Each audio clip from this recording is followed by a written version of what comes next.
हिंदी में आज का टॉपिक है सर्वनाम। सर्वनाम की परिभाषा। सब नामों अर्थात संज्ञा के बदले जो शब्द आए वह सर्वनाम है, यानी संज्ञा के स्थान पर प्रयुक्त होने वाले शब्दों को सर्वनाम कहते हैं। जैसे संज्ञा में किसी का नाम लिया जाता है, जैसे राम, मोहन।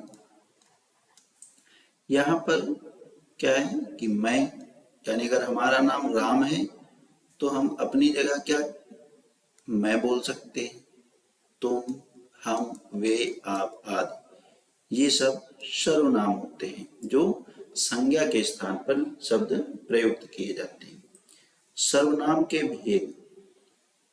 सर्वनाम के 6 भेद हैं। सर्वनाम के 6 भेद होते हैं। नंबर 1, पुरुषवाचक सर्वनाम।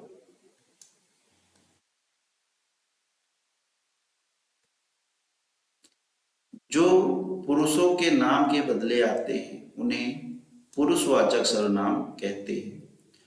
पुरुषवाचक सर्वनाम 3 प्रकार के होते हैं: उत्तम पुरुष, मध्यम पुरुष एवं अन्य पुरुष।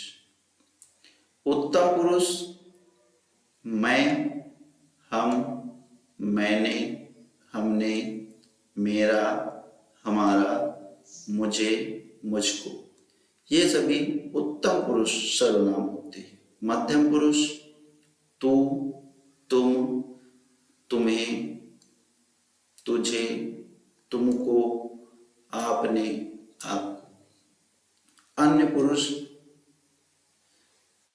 वह, यह, वे, ये, इन, उन, उनको, उनसे, इन्हें, उन्हें, इससे, उसको, ये सभी अन्य पुरुष होते हैं। नंबर 2, निश्चयवाचक सर्वनाम। नंबर 2 है निश्चयवाचक सर्वनाम। निकट या दूर के व्यक्तियों या वस्तुओं का निश्चयात्मक संकेत जिन शब्दों से व्यक्त होता है उन्हें निश्चयवाचक सर्वनाम कहते हैं। जैसे यह, वह, ये, वे। जैसे यह मोहन की कार है, यह मोहन की कार है। तो यहाँ पर सर्वनाम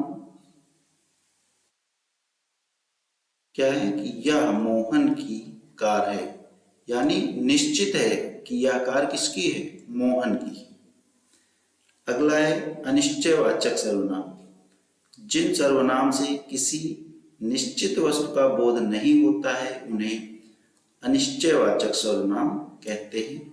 जैसे कोई, कुछ। जहाँ पर कोई शब्द का प्रयोग किया जाए, कुछ का प्रयोग किया जाए, वहां पर अनिश्चयवाचक सर्वनाम होता है। कभी कभी कुछ शब्द समूह भी अनिश्चयवाचक सर्वनाम के रूप में प्रयुक्त होते हैं। जैसे कुछ ना कुछ, कोई ना कोई, सब कुछ, हर कोई, कुछ भी, कुछ कुछ। जहां पर ये शब्द समूह प्रयोग होते हैं वहां भी अनिश्चयवाचक सर्वनाम होता है। जैसे कहा जाए कि कुछ ना कुछ बात है, कुछ ना कुछ बात है। यहाँ पर क्या बात है यह निश्चित नहीं है, लेकिन कुछ ना कुछ बात है, तो यहाँ पर क्या हो जाएगा, अनिश्चयवाचक सर्वनाम होगा। नंबर 4 है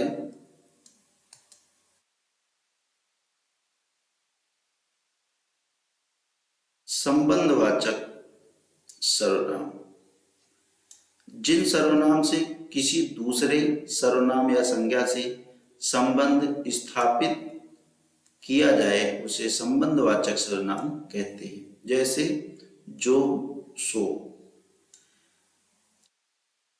जहां पर जो या सो, जो सो का प्रयोग होता है वहां संबंधवाचक सर्वनाम होता है।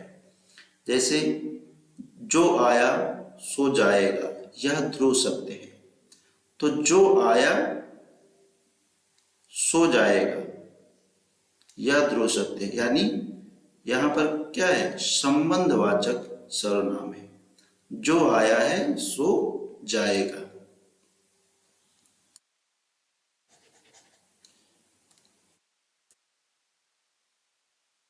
अगला है जो करेगा वह भरेगा, यानी जो करेगा वह भरेगा।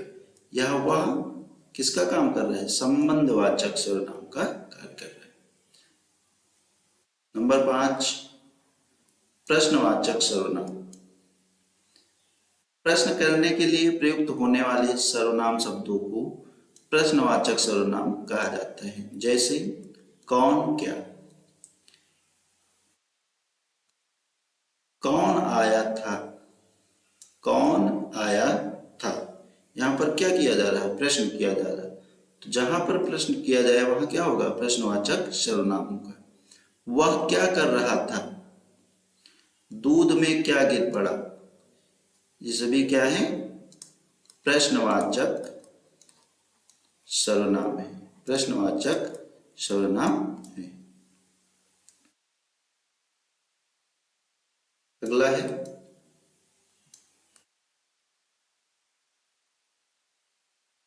निजवाचक सर्वनाम। जो सर्वनाम तीनों पुरुष प्रथम द्वितीय तृतीय में निजत्व का बोध कराए उसे निजवाचक सर्वनाम कहते हैं। जैसे यह कार्य मैं आप कर लूंगा, अर्थात यह कार्य मैं आप कर लूंगा। यहां पर अपने लिए, यानी यह कार्य मैं आप ही कर लूंगा, यानी यह कार्य मैं स्वयं कर लूंगा। तो यहां पर कौन सा सर्वनाम है, निजवाचक सर्वनाम। तुम अपने आप खाना लेना, तुम अपने आप खाना लेना। वह स्वयं गाड़ी चलाती है, आप भले तो जग भला। अपने से बड़ों का आदर करना चाहिए। यहाँ पर निजवाचक सर्वनाम है।